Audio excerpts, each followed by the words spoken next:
Good evening. This is the Lake Bluff School District 65 Board of Education regular meeting, February 28th, 2012.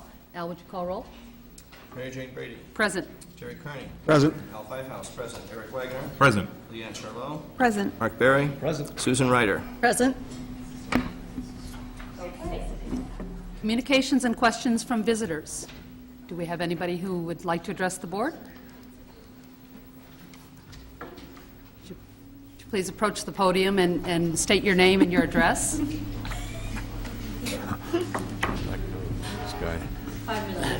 Thank you, Madam President. My name is Francis Brady. I have a passing acquaintanceship with your president. I'm here tonight to do nothing other than to say thank you to the board for your hard work and dedication. I feel like I'm in a particularly good spot to know that because obviously I live with your president and I know what she goes through and I know what each and every one of you go through. And pardon me, I say that in particular context of the hire you are going to make or have made, and I'm not so sure if I'm supposed to divulging any state secrets or anything, so I got to be careful. But you know, qualified candidates simply don't fall off the back of the recycling trucks, and to get where you are and to have a candidate like Dr. Sophie, who I'd like to welcome to our community, to be hired, is a result of a very meticulous, very precise search, and you guys were all involved in that. It took a lot of dedication. It takes skill, and not to mention time. So I just want to say thank you, and I hope that everybody in the community who hears about this hire will join me in saying thank you to each and every one of you. Now, if you'll excuse me while my wife runs the meeting, I have to go pick up our daughter. Frank, we want to thank you for loaning us 125% of MJ's time, pretty much 365. Well, there's some nights you guys are welcome to her. We won't go there. Yeah. Thank you. Anyone else? All right. Then we will move on to action. Okay, we need a motion for the Board of Education to approve a contract for Superintendent of Schools for Lake Bluff District 65 from July 1, 2012 through June 30, 2013. 15, excuse me. I move that the Board of Education approve a contract for Superintendent of Schools for Lake Bluff District 65 from July 1, 2012 through July 30, 2015. Second. I'm sure there may be some discussion or some comments. I would like to start just by reminding the community of the process that we went through to arrive at our choice this evening. Back in August of 2011, we met as a board and interviewed two administrator search firms. And after we interviewed those two firms, we chose Hazard Young, Attia, and Associates to conduct a confidential search for our district. A confidential search is designed to identify the best and most qualified candidates. And the reason the search was confidential is that these are successful administrators that we are interviewing, and they are going to continue working in their districts if they aren't hired by us. So that's why we chose to do that type of search. In September, the board met with Dr. Joanne Desmond and Dr. Hank Jamitro from HYA, and we created the timeline and the dates and milestones for our search. Then from October 17th to November 3rd, a survey was posted on the district's website to collect information from parents, community members, school administrators, faculty, and school support staff on the desired characteristics of our new superintendent. 143 individuals completed that survey.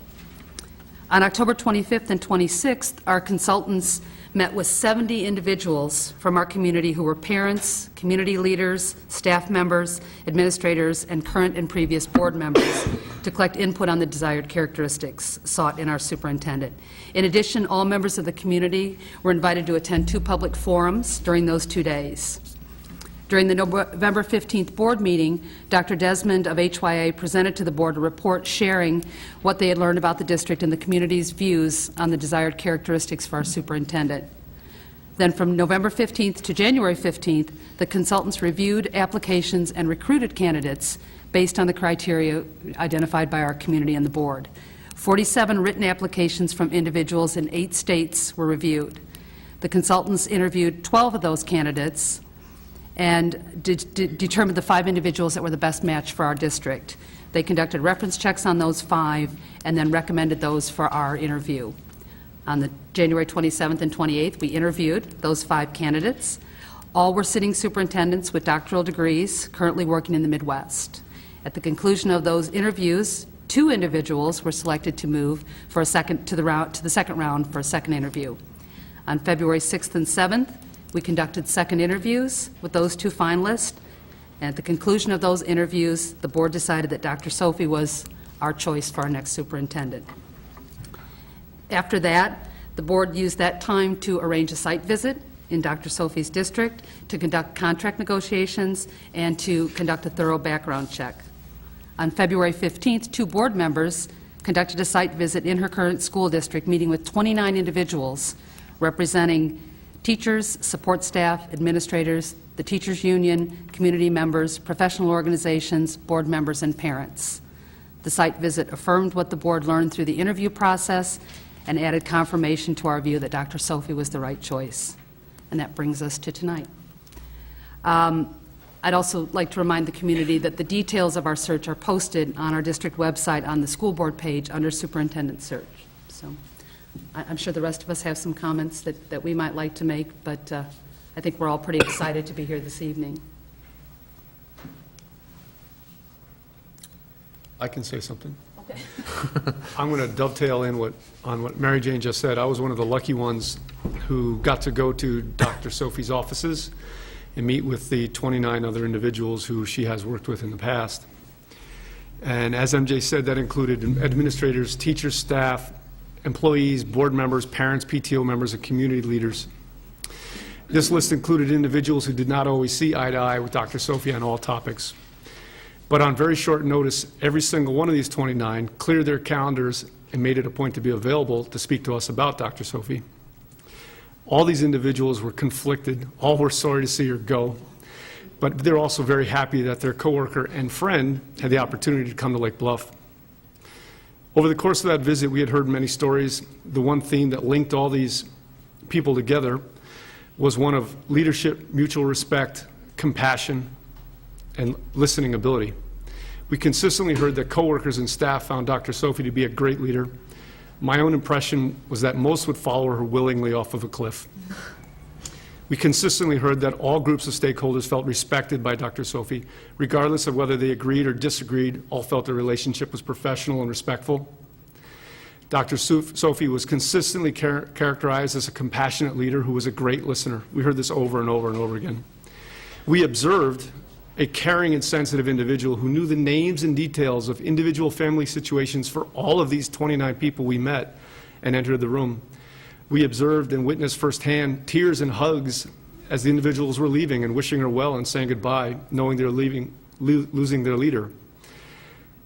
The bottom line is, my personal opinion is that we're very lucky to have Dr. Sophie, and I hope that everybody in the community will join me in welcoming her as the opportunity arises. Thanks. Welcome. Anyone else? Other comments? Need a vote? Vote. Yes. Mary Jane Brady. Yes. Terry Carney. Yes. Al Pfeifhouse, yes. Eric Wagoner. Yes. Leanne Charlot. Yes. Mark Berry. Yes. Susan Ryder. Yes. The motion carries. Welcome.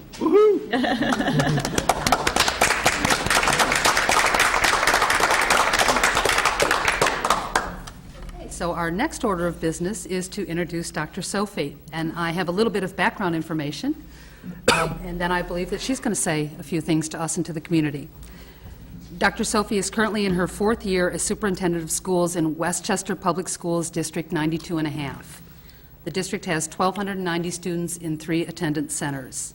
She was formerly the assistant superintendent for personnel and human services in Palatine District 15, with 13,000 students and over 2,000 staff. In District 15, she also served as principal of an elementary school and as assistant principal at 2 junior high schools. Dr. Sophie previously taught business and computer classes in Palatine High School District 211 and served as PTA president at Marion Jordan School in Palatine when her children were in elementary school. As a superintendent, Dr. Sophie has worked closely with students, staff, and families to increase student achievement. She has utilized a variety of sources for parent communication, was active in the community on the Westchester Chamber of Commerce, and worked closely with staff on the development of a new teacher evaluation tool and process. Dr. Sophie also sits on the LaGrange Area Department of Special Education Board, as well as serves as president of the West Cook, Illinois Association of School Administrators. Dr. Sophie holds a bachelor's degree in education, a master's degree and education specialist in educational administration, and a doctorate in educational administration, all from Northern Illinois University in DeKalb. She also completed her Chief School Business Official program at NIU. The Board of Education is thrilled to welcome Dr. Sophie to District 65. As a proven educational leader, she's a natural fit for our district. Her hire is the culmination of a thorough search involving close scrutiny of numerous highly qualified candidates. At the end of the day, she stood out by virtue of her record of solid achievement, work ethic, and emphasis on classroom excellence. I'd like to thank my fellow board members for their diligent engagement and the community for its participation and support in the process. I also want to say that the district plans to host several receptions this spring and summer so that the community will have an opportunity to meet Dr. Sophie. On behalf of the Board of Education, I'm pleased to welcome Dr. Jean Sophie to District 65.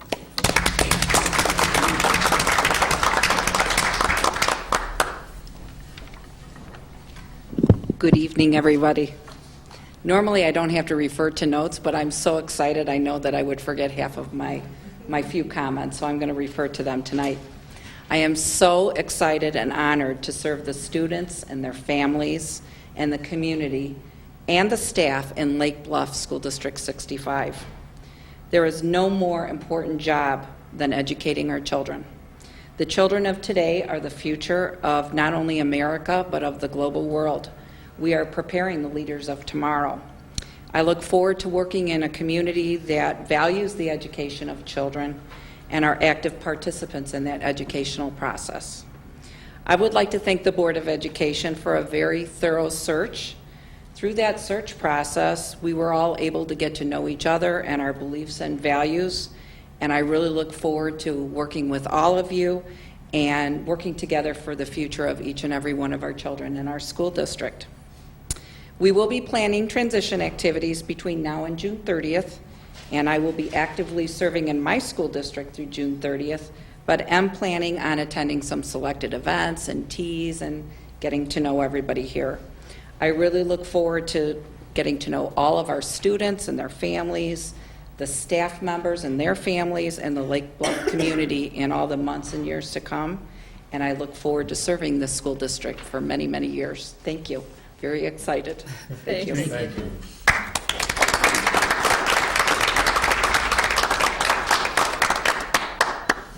you. Okay, moving right along, and congratulations. I have a couple things I'll say later on. Our next is a presentation. It's a demographic analysis by Dr. Jerome Mckibben, and Dr. Mckibben is here this evening, and as you know, we talked a couple months ago about the district proceeding with this kind of analysis to provide some real strong guidance in terms of looking at student size and staffing for the coming years. And so Dr. Mckibben, who is a demographer that works across the country, was gracious enough to come tonight to share his information. So it's kind of an interactive presentation. I know he has information to present, but I would encourage the board to ask questions. So Dr. Mckibben, it's all yours. Thank you, Dr. Martindale. Madam President, ladies and gentlemen of the board. While my technology is warming up here, I'll give you a little background information. My name is Jerome Mckibben, President of Senior Demographer, Mckibben Demographic Research. If you look at the report, you'll notice a South Carolina address. Thank you very much. Don't let that fool you. I was born and raised in Fort Wayne, Indiana. My dad's family, last 5 generations, from Roscoe area, just north of Rockford. This is the second of 4 presentations we're doing to school districts up in this area this week. And 35 and a half years ago, I was about 5 miles north of here at Great Lakes Naval Training Center, having the living daylight scared out of me by a chief petty officer through boot camp. So, which turned out to be very interesting. I got my bachelor's degree from SUNY Geneseo, New York, in sociology, a master's degree in sociology from Syracuse University, New York, and got my doctorate in applied demography from Bowling Green State University in Ohio. I've never done this with one hand before, so bear with me. So, and I'm approaching pretty close to 1,000 school districts in my 25-year career. My specialty is applied demography, small area forecasts, and within that, school districts, which has been about 2/3 of our projects over the last 2 decades. Don't do that.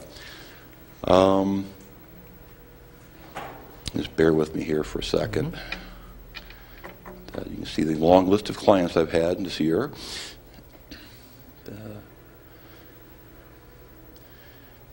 Come on. So, I want to do a real quick background in the beginning of the procedure, because this is a demographic forecast, and you may not be quite familiar with this. What we do is we conduct a full demographic profile of the school district using the latest census data, local building permits, your enrollment data, any demographic factor we can get our hands on. Fortunately, you're in Lake County, which has one of the best GIS and planning divisions in the country. I've dealt with a lot of them. And we build a population forecast model for the entire population, 0 to 4 to 85 plus, male and female. The results of that population forecast drive the enrollment forecast. We do not use historical trends. I'm a firm believer in chaos theory. If it's happened before, it's not going to happen again. So what we're going to do here is then take a look at what is the demographic dynamics of the Lake Bluff School District. The models that I build, fertility, mortality, and migration, thank you, okay, are built specifically for this area. We don't use national, state, even county models and try to force them in. They're based on your characteristics. Now again, these are forecasts as opposed to projections.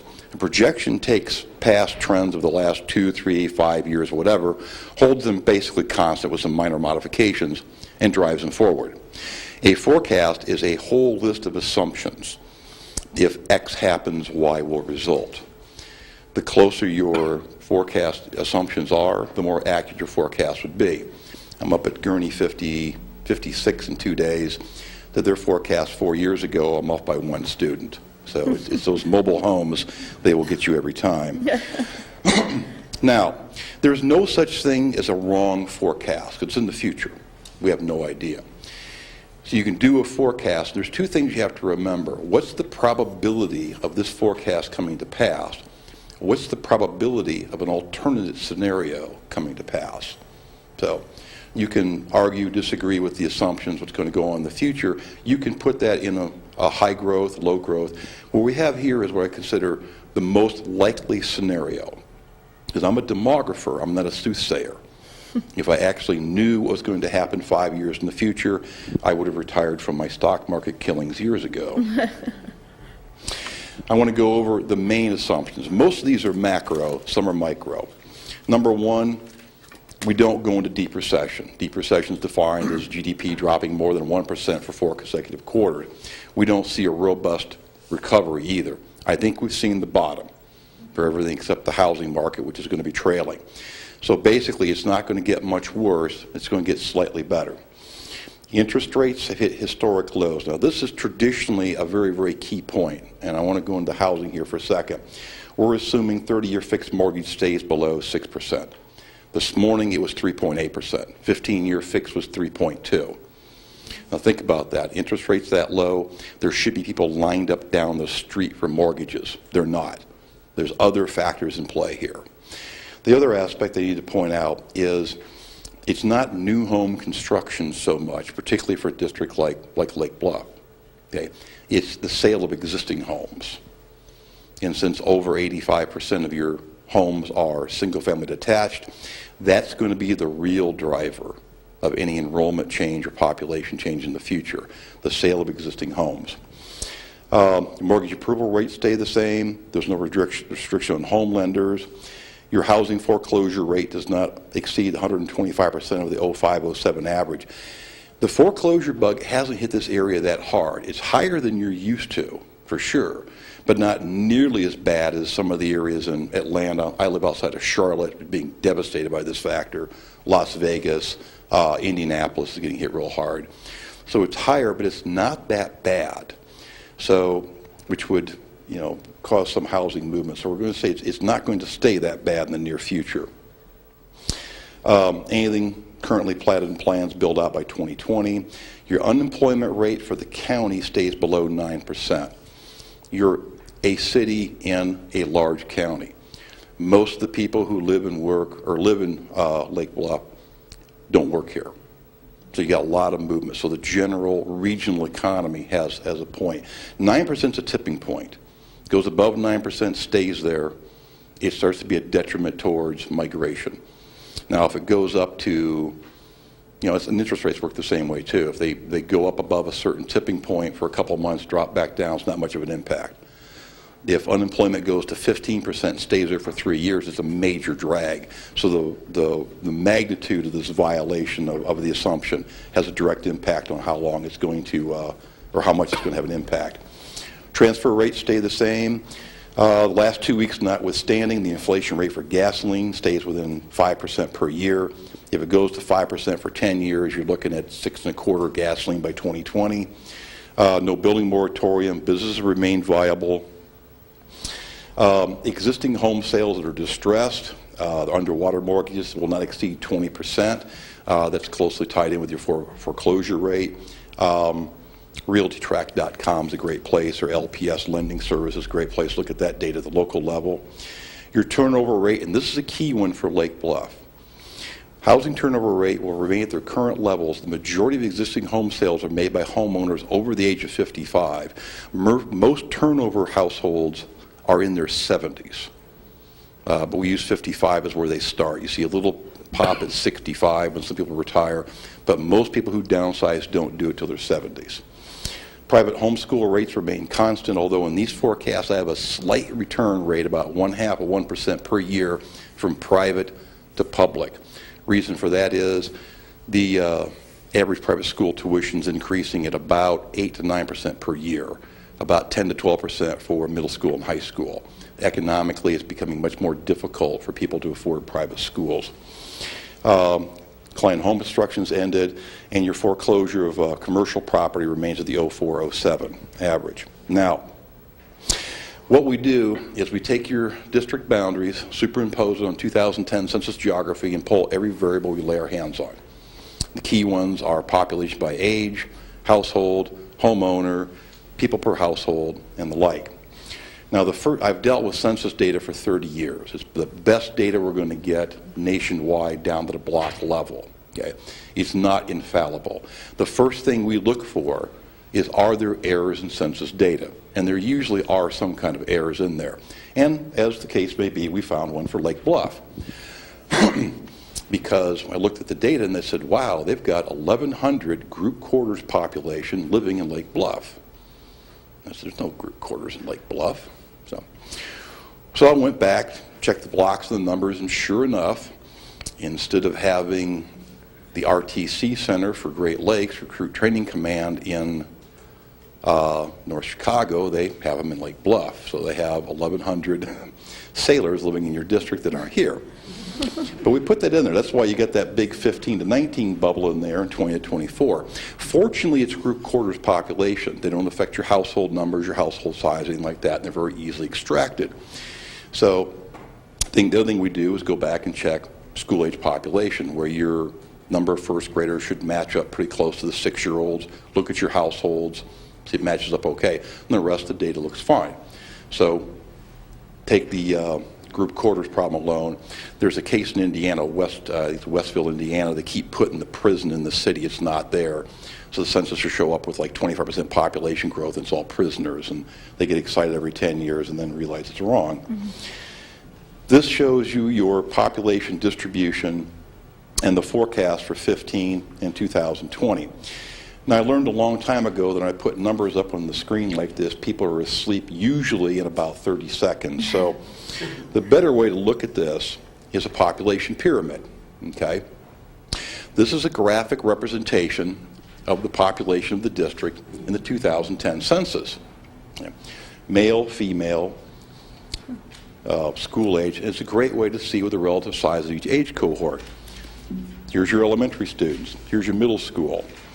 Here's your family formation ages. Here are the ages where most households have kids in school.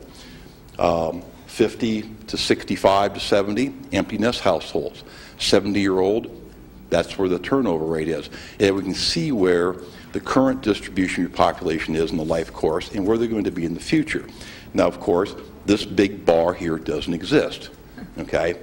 This bar should be about the same as this one, and this bar should be about the same as that one. That's the impact. Herein lies your problem.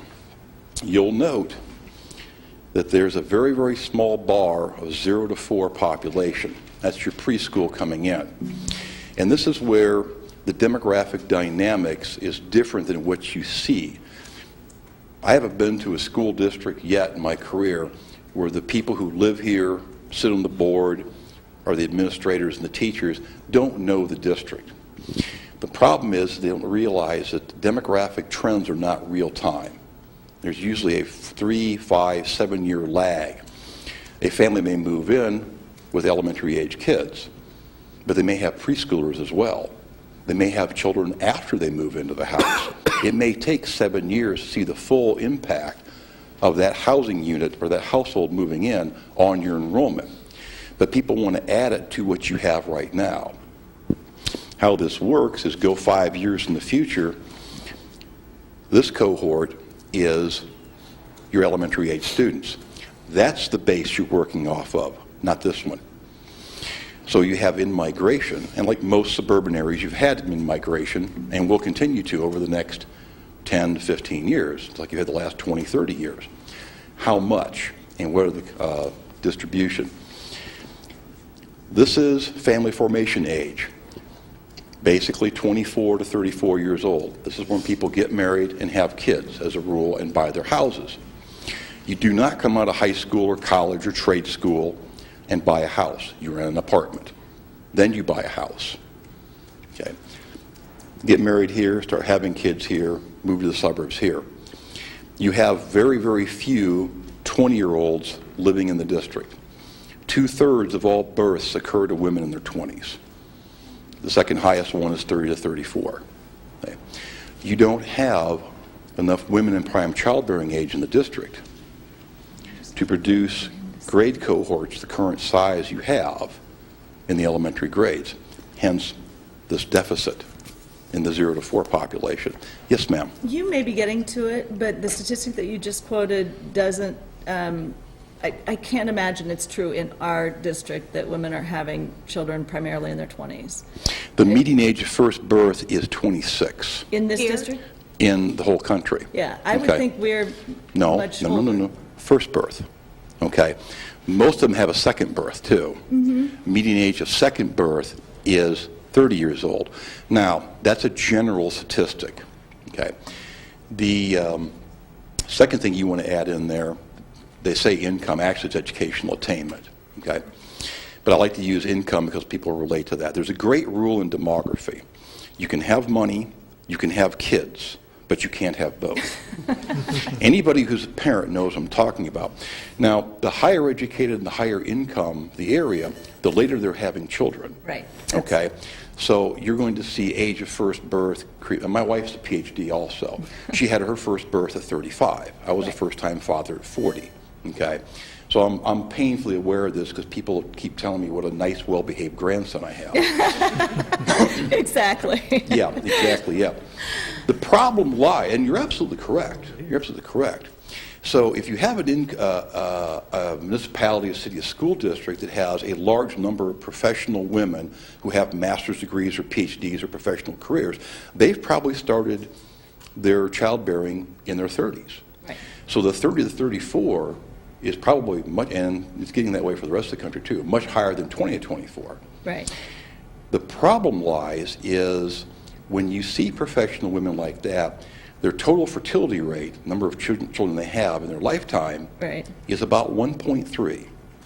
Because who's going to have more kids, a woman who starts at 30 or one who starts at 20? Yes. And that's the problem. So they're starting later, they're having fewer. If a woman with a high school education has a child in her 30s, it's usually her third or fourth. If a master's or PhD woman has a child in her 30s, it's usually her first or second. Right. Okay. You need 2.1 births per woman per lifetime just to keep your population the same. One to replace mom, one to replace dad, 0.1 to replace those who don't make it to adulthood or don't have kids. If you want to know what a 0.1 kid looks like, go to Ohio State. They got a lot of them over there. So that one was for Bowling Green. Yeah. So your observation is absolutely correct, but the dynamics behind it, the impact, and even with that, see, you have even here relatively few women in their 30s.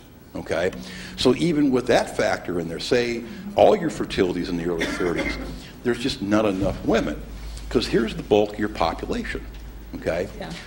So, and this is a K-8 district. You're familiar with the term empty nesting? Well, in this district, you empty nest of kids for Lake Bluff when they leave 8th grade. Okay? So, these are all empty nesting. And the problem from my observations here, and I've been wandering around here for a couple weeks and doing observations. My persona was a retired college professor looking for a place to live. Okay?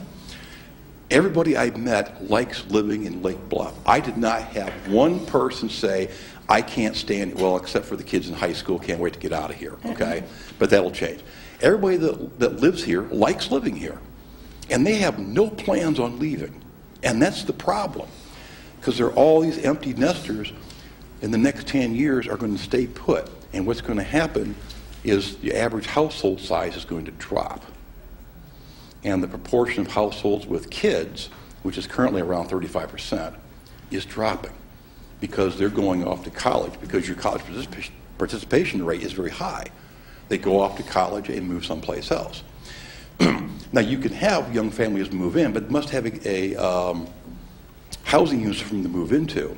If they're not building, it must be empty nesters selling their houses and downsizing.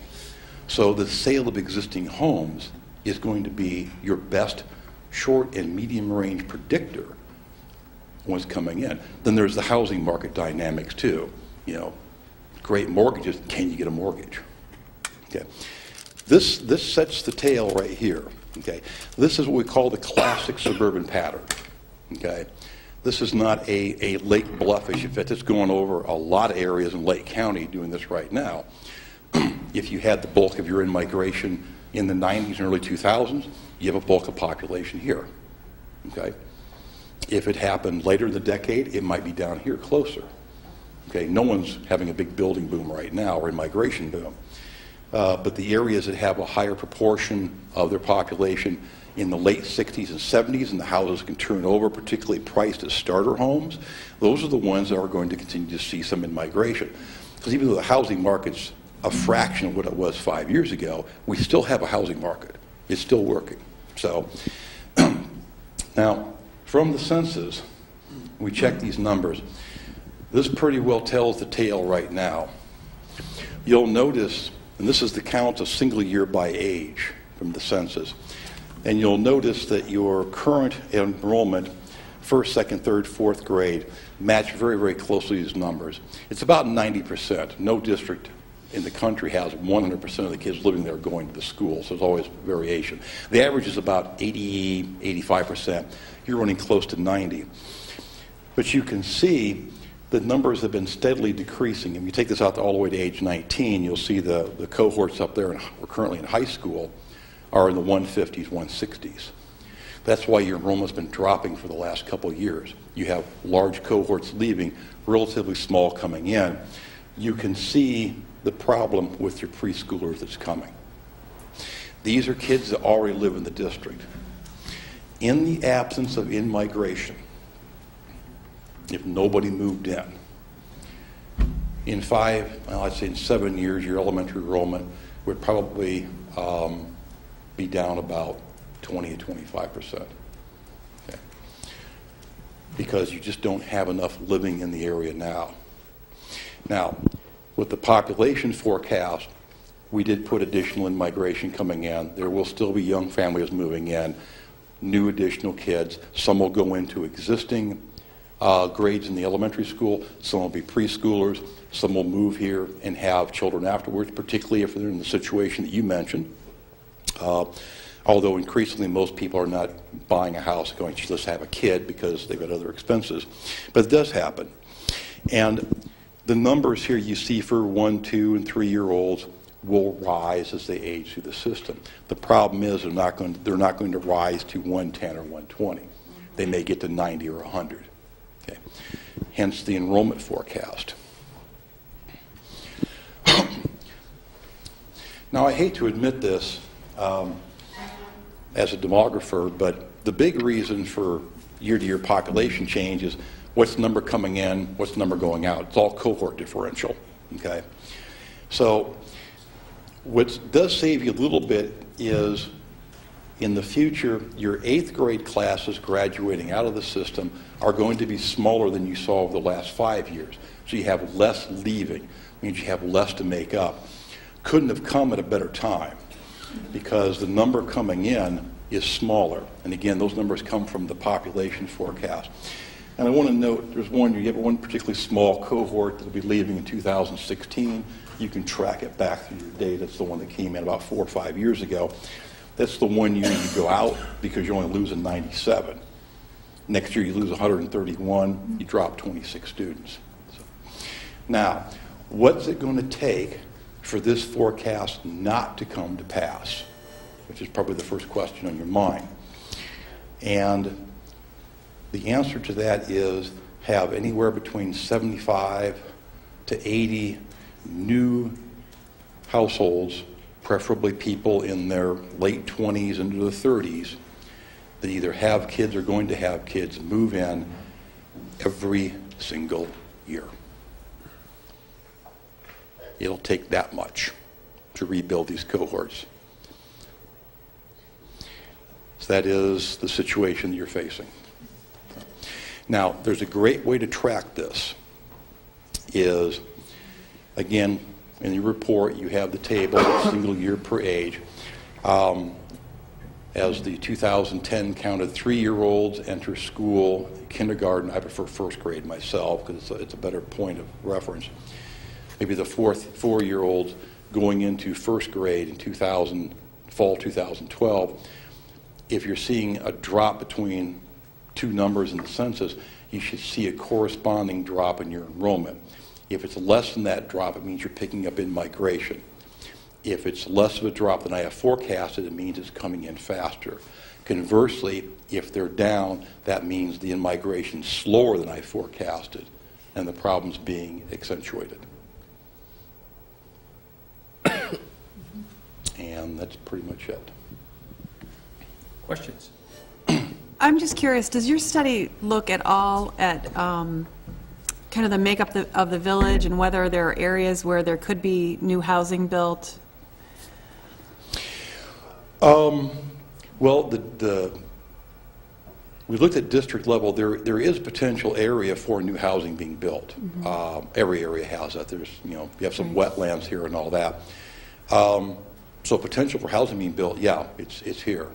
It's a question of the potential of will they build it, and that's where you have in competition with your competing cities around here. Of course, you have the advantage of having the metro station right here. It's great if you're going to commute into Chicago. Okay. But I have to warn that building new housing units is probably not going to be the answer because right now there's a glut of housing out there. It's going to take several years. I'm pessimistic. I think it's going to take till 2015 to get the glut out of this area. There's a lot of underwater mortgages. they better do it fast because there's a lot of baby boomers approaching their 60s. Even though it's still a relatively small cohort, the number of people 65 and 70 in the area are going up every year. And they're going to want to downsize. And the dynamics of existing home sales and new home sales is different. Most of the people, not all, most people that have their homes in the area, and as part of the census data, are their homes are owned free and clear, or do you have a mortgage on them? Most of the ones here, higher than the average, own their own homes. They're sitting on a ton of equity, even with the drop in prices. So if they want to sell their homes, they can still drop prices. First-time builders don't have that because they're a very, very small profit margin. So I would look more towards area where you have a higher concentration of 60 and 70-year-old population to turn over. Not that you should be going out and encouraging them, kind of scoot, so Time to go. you move in. But that, but right now, it's about a 20-to-1 margin between new houses being built and existing ones being sold. So you'll have much, much better chance on that. Because there's a lot to offer for Lake Bluff, particularly if people are, want to work in the city, commute lines, nice, safe suburban community and all that, a lot going for it. So it's going to be easier to sell the community, much easier to get a developer come in here and build 50 houses a year, which is going to be real tough in this economy. Yes, ma'am. How does this compare to what you're seeing elsewhere in Lake County? In the suburban areas, very common. We were out at Lake Villa last night, and the same thing, except they're about 5 years behind you. Okay? I see. I'm of the school of thought we didn't have a housing boom last decade, we had a lending boom. Okay? People who would have bought in 08, 09, 10, 11, 12 bought in the early part of the decade. Okay? So it kind of made these bubbles bigger than they should have been. Okay? The more home sales you had in the 90s and early 2000s, the bigger the bubble, the more the deficit 20-year-olds, the more the drop in the 0 to 4. So it's not uncommon, not only in Lake County and McHenry, all over this area, but pick any major metropolitan area in the country. Boston, we just finished up the Atlanta area, and they were living and dying by migration. Suburban school districts, as a rule, almost never have enough births to maintain their enrollment. It's all by in-migration. So the flow, the ebb and flow, the magnitude of the immigration dictates their ebb and flow of enrollment. Yes, ma'am. We're very proud of our schools. We're also very sensitive to a small community that may have a significant number of our folks who are non-users. Can you give us any data? I thought I heard you say a number of 35%. Yeah, about 35% of your housing units have population under the age of 18. That includes your preschoolers as well. That proportion's dropping. The remainder are empty nesters. The problem is non-users are also the bulk of your taxpayers too. So, and that's becoming an increasingly sensitive issue for school districts trying to get bond issues through. We've done a lot of consulting on that too, and had great success in. Because a lot of people who don't have kids in school say, I don't want to pay anything more for that. Well, if they're going to sell that house and get that equity out of it, they're going to sell it to a household that has kids. And I can tell them, if you got a really good school system, it makes it much easier to sell your house. Resonates a little bit in 07. It's gold right now because everybody's having a real hard time selling their house. So they have a stake in it as well. It may not be educationally directly, but it is financially. And we've seen a lot of empty nesters get behind school districts to try to help maintain their property values. Great, thank you. Yes, ma'am. I have Yes, a sir. question. I was wondering if you could talk a little bit about, you mentioned you're approaching your 1,000th demographic study. For a school district, yeah. School district, and you also talked about a district where you had done something 4 years ago, and you're coming back now where you're off by one student. Yeah, I know. It's those mobile homes. Right. So that makes me think a little bit about validation of your projection methodology. And have you ever taken the time to go back and look at your history and see the accuracy rates, and are you able to put any kind of confidence interval, whether statistic or non, around that? Every single school district, at least the first 3 years in. Go back. In fact, ma'am, I will be calling you up next year, looking for your new enrollment numbers and seeing how I did. The only way I can keep the models good is to know if they're wrong, what went wrong. Right. Okay? And I'll be the first. There's 3 in my career I just absolutely, completely blew them. And one of them was, someone forgot to tell the city planners they approved a 600-unit mobile home court going in. Well, that kind of trashed the forecast. So one was they neglected to tell us they tore down about 80 subsidized housing units in an urban area. But if they're not going correctly, I need to know why. And the only way I can do that, and of course now is a great time because I only have their enrollment data. I've got 2010 census numbers to validate my enrollment forecast. Now, if I had done this in 06 and we're coming back now, my population numbers would have been off. God, I'm 1,100 too low. What's wrong? Well, I would have found the answer was they put RTC in your district. Okay, so I want to know what's going on here and all that. I'm usually off 10 years in about 1.5% on average. That's tight. Good. So the worst thing that ever happened to me was a school district in Indiana about 6 years ago. 4 years into the forecast, they had 12,248 students, and for that year I had 12,248 students. And it was a disaster because the board then expected that level of accuracy every year afterwards. So now, but you bring up a very, very good point, and it cannot be too heavily stressed here. I mean, these are my assumptions, okay? And they may be one thing or the other. Back in 07 and 08, when to us in the demographic field, many economists too, it became clear we had a housing bust coming, and housing was going to go down. And we put that in our forecast. Needless to say, you wouldn't be surprised. We got a lot of pushback, particularly from the real estate industry. Okay, the difference is we're still in business and they're not. Okay, but when you're making a bold prediction like that of a change in trend, that's when you've really got to have ultimate supreme confidence in your models. Okay, which is why I tell the districts, these are my assumptions. If you start seeing your unemployment rates kick up, or you start seeing your foreclosure rates go up or down, or someone comes in and builds 50 new housing units, which I don't have in here, okay, that's going to need to be added or subtracted, whatever the effect may be, on the forecast. So you can modify them and all that, because something's going to happen in the year 2013 that I didn't put in my forecast model. So when those dramatic things happen, we should probably call you. Yeah. My idea of a perfect forecast is the school district calls me up 10 years later and says, well, we're out of time, we need another one. And that's happened several times over my career where they just track right along. Yep. But it's when something dramatic happens, Abbott Labs completely pulls out, okay, you're going to need to look at it again. Fortunately, big employment changes up and down don't have nearly the dramatic change on the short term as you would expect. We've done a lot of school districts where they've dropped like 4,000 person auto plants into it. They never get the impact they think of. Did Fort Wayne when Harvester pulled out and lost 22,000 jobs. That was a long term, but it didn't go like this and out. It was more of a steady decline. The analogy I use in compared to economics, economists, they can, Bernanke can make a speech, it can change interest rates, and things zip all over the place. Demography is like a super tanker. You spin the wheel, and 5 miles down the ocean, you might start turning, okay?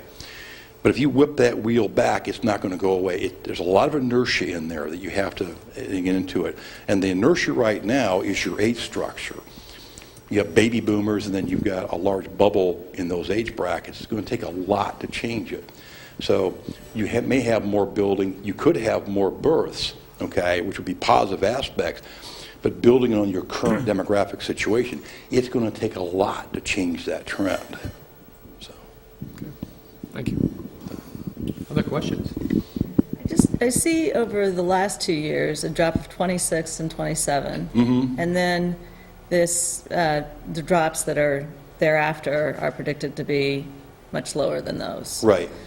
Still significant, but much lower. So to what do you attribute those substantial drops in the last 2 years and then the leveling off a little bit?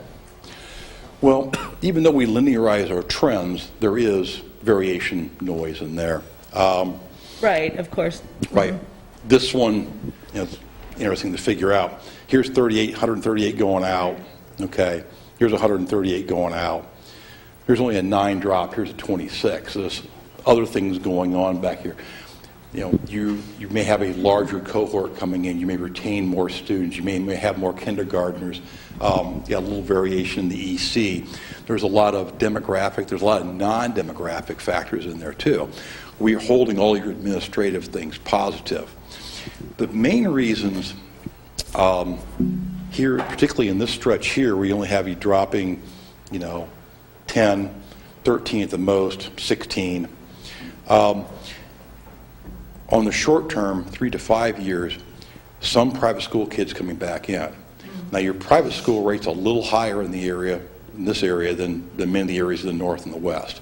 So you have a greater pool to draw from. Most of that will be economics. 2, you're going to have smaller cohorts leaving. That's going to help you as well. Okay. The big drop doesn't come until later.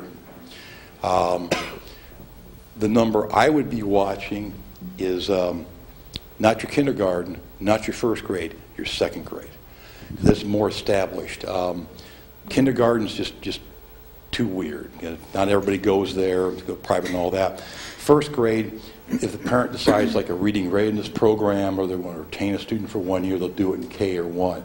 But by second grade, the cohorts are pretty well established. Okay, then changes second to third, third to fourth, tend to be more demographic and less administrative. So I would be looking at seeing what your second to third do next year. And you need to keep a really close eye on this because you might see something come in. Now, 1 year does not a trend make. Okay, you can't go, oh, we picked up a student last year, we're on our way back. And I've seen school districts do that. Basically, what you're looking for is moderating the decline. Break even, maybe down 5, you're doing better than I'm forecasting. Okay, the economy very well may pick up this year. People may have more confidence to buy houses, particularly if they're younger. The mortgage lenders may be more confident giving out mortgages, but I think it's a bigger problem right now. I love this, the restrictive lending practices. Got to have 20% down, have a job, have assets, basically all the stuff that we had to do when we first bought our houses, That's the new restrictive lending practices. So, but if it loosens up a little bit, more FHA loans, the lenders are going, you might see more coming in and moderating that trend. And, if it starts going over 2 or 3 years, instead of down 40 students, maybe you're only down 15. Some may say, well, you're still losing students. Yeah, but you're not losing near at the rate you should have been. You're filling in that preschool deficit you have. Thanks. Other questions? Thank you very much. Thank you so much. Thank you. Thank you. Very insightful. Give me a second to get rid I'm of sure all we'll be talking about this more later, but I think this is good information for the board to have. All right, that takes us on to reports. Kate?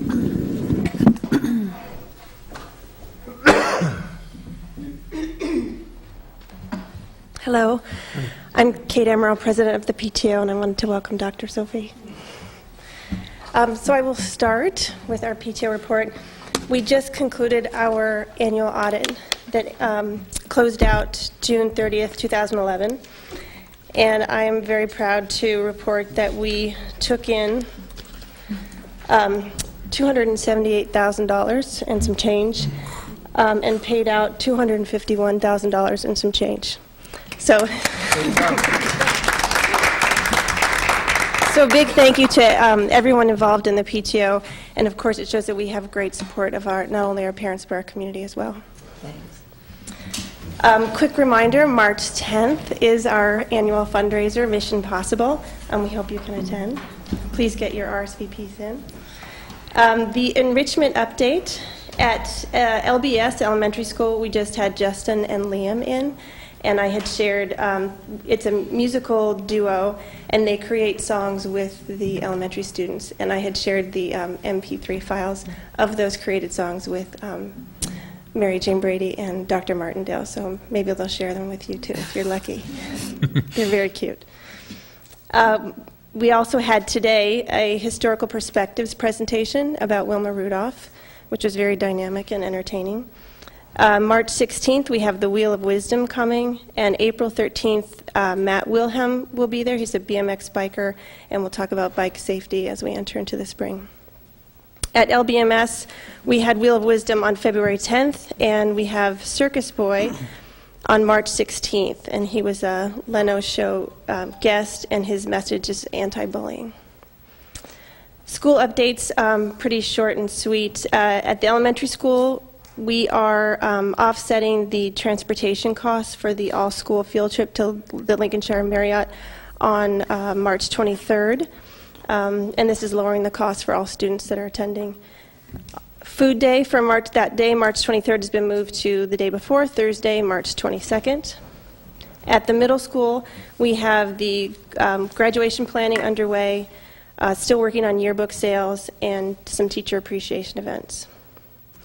And then I wanted to remind you again of Mission Possible, March 10th at the Jaguar dealership. Please come. Thanks, Kate, what Kate. show are the kids seeing at Marriott? What's that? What show are the kids seeing at Marriott? Oh my gosh. Joseph and the Music. Oh, wow. Oh, that'll be fun. Called Dream Code. Thank you. Sure. Thank you.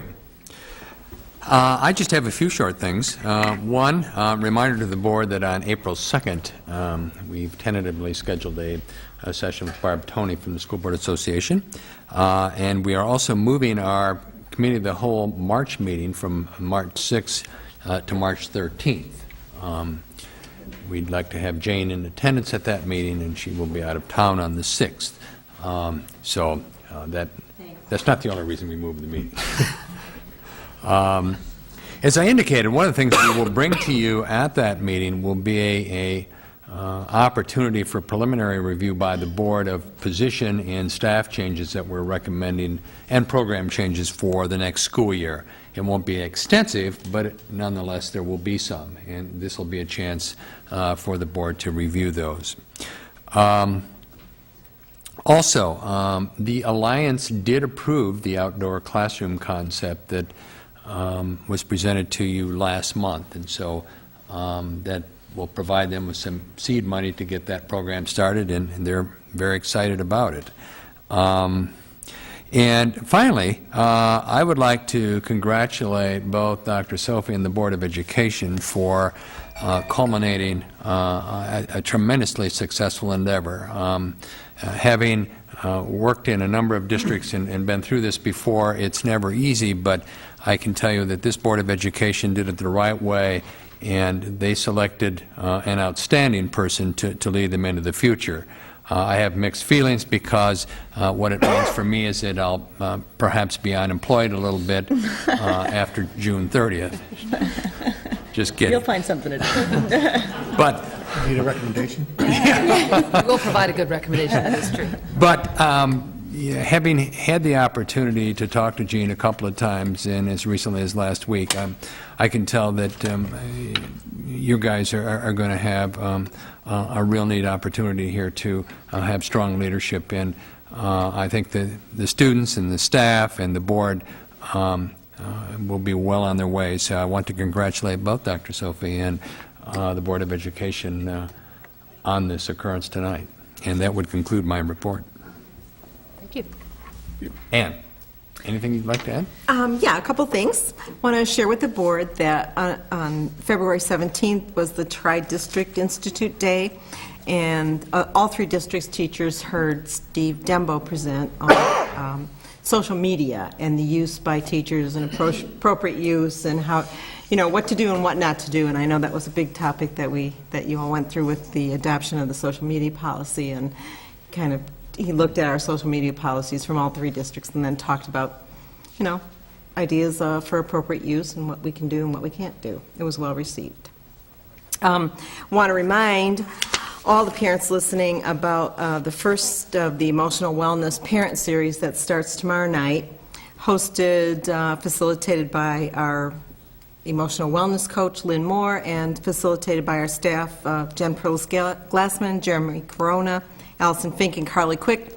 It's the title of Parents as Partners. Learn more about essential collaboration and strengthening emotional wellness for all stakeholders, staff, students, parents. How, why, what do you do? So go learn at the middle school tomorrow night from 7 to 8:30. Okay, thank you. The other thing I was going to just share with the board are the emotional wellness brochures that team creates, and just gives you little updates, and they're available in the school offices, but we'll share with you too. Okay. President report. I just had a quick report. I know that the students and staff at the elementary school have been very busy this last month with the new Spanish club. Congratulations. I heard there was an impressive choral and band concert, an author visit, and the Jump Rope for Heart event, which was well attended by the students. And I had heard that Wheel of Wisdom at the middle school was a great event, as was the Valentine's Dance. And I know that preparations are underway for the Sound of Music, which will be performed on April 20th and 21st. And lastly, I would just like to say thanks to all the parents who attended conferences on February 2nd and 3rd. I believe it's one of the most important things we do is to be involved in our kids' education. I know we in Lake Bluff do a nice job of it. So congratulations to us. That's it. Thank you. Takes us down to new business, and under new business, we have one item, which is the first reading of new board policies. Actually, it's not new board policies as much as it's some revisions, but we have a number of them, 22 of them, and we wanted to test your resolve, downloading all of this for this board packet, so we threw them all in there at the same time. But seriously, I would encourage you to look over them. The changes are minor, and we subscribe to the press service of the Illinois Association of School Boards, which provides us with an update of policies, and usually, not always, but usually they're pretty much on target. And later on you're going to talk about hiring a new legal firm, and I'm sure that we will involve them occasionally in helping us review those policies. But these are coming for first reading, and we'll bring them back later on for a second reading and adoption. Any questions on those? If not, moving on to action, personnel recommendations. We need a motion that the Board of Ed approve the personnel recommendations as per the attachment. So moved. Second. Any discussion? Vote? Susan Ryder? Yes. Mark Berry? Yes. Leanne Charlo? Yes. Eric Wagner? Yes. Al Pfeifhouse, yes. Terry Carney? Yes. Mary Jane Brady? Yes. Second item, approval of student fees for 2012-13. We need a motion that the Board of Ed approve the student fee schedule for the 2012-13 school year as presented. So moved? Second. Any discussion? As we indicated last time, we are not indicating any change in the fee structure. So no increase from last year. No. Eric Wagner? Yes. Leanne Charlo? Yes. Mark Berry? Yes. Susan Ryder? Yes. Mary Jane Brady? Yes. Terry Carney? Yes. Al Pfeifhouse, yes. Next is the approval of new audit firm. We need a motion that the Board of Ed hire the services of Evoy, Kamschulte, and Jacobs as the new auditing firm as presented. So moved. Second. Any discussion? Again, this was brought to you by Jane at the last meeting, and recommending them based on their performance and their cost structure. I think it's also important to add that we're not exiting our previous relationship because of anything that we felt was Not at all. wrong with the previous audit firms. Just That's it's correct. good practice to switch them out every 5 years. Yes. Absolutely. Any other questions or discussion? Need a vote, please? Terry Carney? Yes. Al Pfeifhouse, yes. Eric Wagner? Yes. Leanne Charlo? Yes. Mark Berry? Yes. Susan Ryder? Yes. Mary Jane Brady? Yes. Next item is approval of attorney of record. Need a motion that the Board of Ed approve Shraga Hauser as the attorney of record for Lake Bluff School District 65. So moved? Second. Any discussion? Anything that either of you would like to say?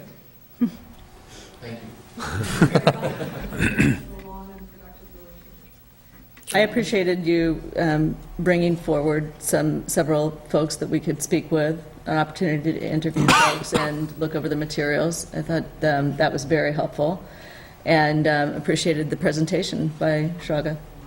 Good. No, I think it was beneficial for the board, and as we indicated at that meeting, this firm works for the Board of Education, and so the Board of Education needs to be part of the process. And that sometimes always isn't the case, but I think it's healthier to do it this way. So, there are no further questions, we need a vote. Mark Berry. Yes. Susan Ryder. Yes? Mary Jane Brady. Yes. Terry Carney. Yes. Al Pfeifhaus. Yes. Eric Wagner. Yes. Leanne Charlotte. Yes. Next item is NSSED membership. We need a motion that the Board of Ed approve to rescind the letter to NSSED to withdraw District 65 from the membership of that organization. So move. Second. Any discussion? Ann, anything you'd like to add about this? I can give you a brief synopsis of the outcome. A lot of hard work based essentially on the Finance Committee, a lot to do with our Representative Mary Jane Brady, who attends those meetings, that the NSSED has restructured their cost and their budget to, and this is how it will kind of affect us to the best of our projections right now. In 11-12, the NSSED kept 10% more than they're going to keep next year of our grant dollars, and so we'll gain $20,000 from that one change alone. In 11-12, they kept 100% of our preschool grant dollars, and in 12-13, they're going to keep only 30%, so that's a gain of $12,000 for our district.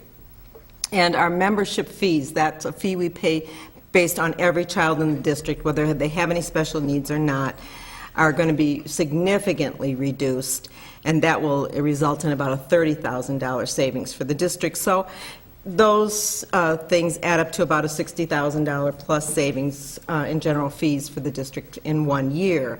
Tuitions will increase for what we currently have between $830 to $8,000, but then again, that's based on student enrollment, and that's hard to project. Our students will be placed appropriately wherever they need to be placed. So, and overall, it's a great gain. It's a great step by NSSED to accommodate district requests, and they pledge to further evaluate their budget and keep costs in mind as they move forward to provide good services as they always have. I just wanted to say thank you to Ann and to her counterpart at Lake Forest District for their meticulous work on our budget and on their suggestions to NSSED and their continued push for NSSED to listen and to come up with a way to allow us to stay in the co-op. So I'm very happy with our outcome, and I would recommend that we do vote to rescind our letter of intent to leave NSSED. Okay. Need a vote? Leanne Charlotte. Yes. Eric Wagner. Yes. Al Pfeifhaus. Yes. Terry Carney. Yes. Mary Jane Brady. Yes. Susan Ryder. Yes. Mark Berry. Yes. Next item is to amend administrative contract. Need a motion for the Board of Ed to approve the amended administrative contract as presented. So moved. Second. Discussion? Vote? Terry Carney. Yes. Mary Jane Brady. Yes. Susan Ryder. Yes. Mark Berry. Yes. Leanne Charlotte. Yes. Eric Wagner. Yes. Al Pfeifhaus. Yes. Need a motion to approve the following items on the consent agenda. Regular meeting minutes, January 24, 2012. Committee of the Whole meeting minutes, February 14, 2012. First closed session meeting minutes, January 24, 2012. Second closed session meeting minutes, January 24, 2012. Closed session meeting minutes, February 14, 2012. Special meeting minutes, January 27, 2012. Special meeting minutes, January 28, 2012. Special meeting minutes, February 6, 2012. Special meeting minutes, February 7, 2012. Special meeting minutes, February 21, 2012. Destruction of closed session tapes for July 14, 2010. P-card report, bills payable, treasurer's report, activity reports. So moved. And what he said. Second. Discussion. Vote? Mary Jane Brady. Yes. Terry Carney. Yes. Al Pfeifhaus. Yes. Eric Wagner. Yes. Leanne Charlotte. Yes. Mark Berry. Yes. Susan Ryder. Yes. Next item is old business, and we have a quick update on the middle school chiller repair. Jane, anything you want to say of the visit that you and Al had last night at the village? I attended the village board meeting last evening for the first reading to approve the zoning variation ordinance. They were very receptive in the first reading. I believe they will agree to waive any fees, as well as to waive the one condition requesting a letter from Train regarding the warranty, because we're already out of warranty. So it was, they were very receptive. The second reading will be next month, and we're ready to go. Thank you. Final item under old business is kindergarten registration update. Right now, we have 63, 17 half-day. I will tell you that I know Shelley and Jean are going to talk about some things, and we may bring back to you at a later date some discussion about doing half-day maybe a little bit differently than we've done in the past. And so we continue to add a few kids. It's still early in the game, but I just wanted to give you an update on that. If there are no further questions, we're ready for adjournment. Could I have a motion to adjourn? So moved. Second. All those in favor? Aye. Meeting adjourned. Thank you. Thank you.